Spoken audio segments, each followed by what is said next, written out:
Israel के प्रधानमंत्री Benjamin Netanyahu कह रहे हैं कि आईडीएफ ने हिजबुल्लाह प्रमुख हसन नसरल्लाह के उत्तराधिकारी हाशिम सैफुद्दीन और उसके भी उत्तराधिकारी को बेरूत हमले में मार गिराया।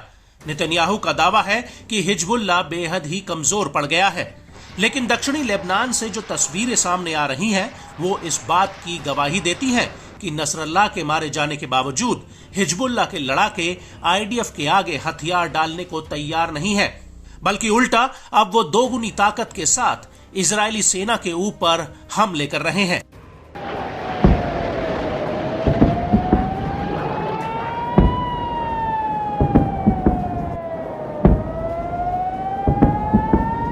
जी हां, हम बात कर रहे हैं हिजबुल्लाह के जवाबी हमलों की, जिनकी वजह से पूरे इजराइल में एक बेचैनी का माहौल बना हुआ है।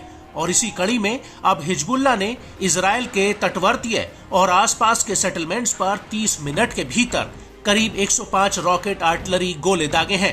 खुद इजरायली न्यूज एजेंसी चैनल 14 ने अपनी खबर में इस बात का उल्लेख किया है कि ये हमले हिजबुल्लाह के डिप्टी चीफ नईम शेख के भाषण के दौरान हुए। यहां तक कि इजराइल के एयर डिफेंस सिस्टम भी हिजबुल्लाह के रॉकेटों को इंटरसेप्ट करने में कामयाब नहीं हो पाए।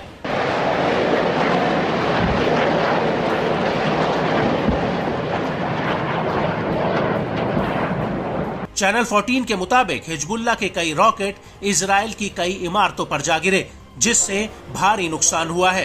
इन हमलों का सबसे ज्यादा असर किरियत मौत्सिकीन और किरियत याम सेटलमेंट में हुआ है। ये सभी इलाके उत्तरी हाइफा शहर के क्रियत क्लस्टर का हिस्सा हैं।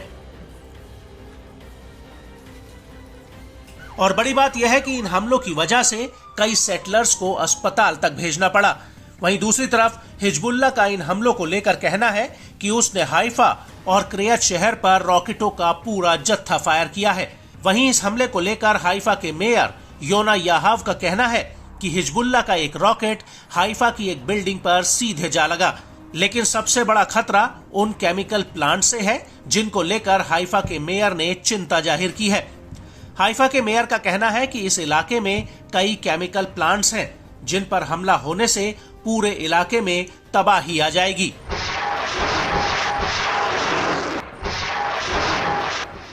हाइफा के मेयर याहाव का आरोप है कि सरकार इलाके के लोगों को सुरक्षा देने में नाकामयाब रही है। और तो और जब उन्होंने सरकार से केमिकल प्लांट हटाने की गुजारिश की तो उसका भी उन्हें कोई जवाब नहीं मिला। हाइफा के मेयर के मुताबिक उन्हें इलाके के लोगों को सुरक्षित करने के लिए और ज्यादा पैसों की जरूरत है, लेकिन अधिकारी इस मुद्दे पर ध्यान नहीं दे रहे।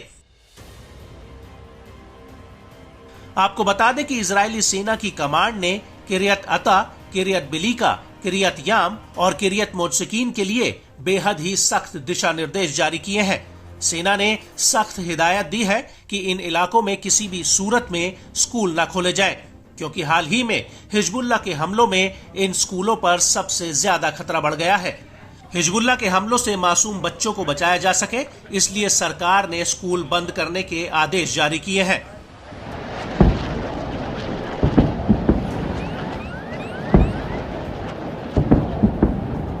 लेकिन बड़ा सवाल अब ये उठता है कि आखिर हिजबुल्लाह बार बार हाइफा को ही निशाना क्यों बना रहा है। तो आपको बता दें कि इजराइल के लिए हाइफा बेहद ही अहम है। साल 1948 के युद्ध में हाइफा पूरी जंग की धुरी था और 22 अप्रैल 1948 में अरबों ने हाइफा को इजराइल के आगे सरेंडर कर दिया था।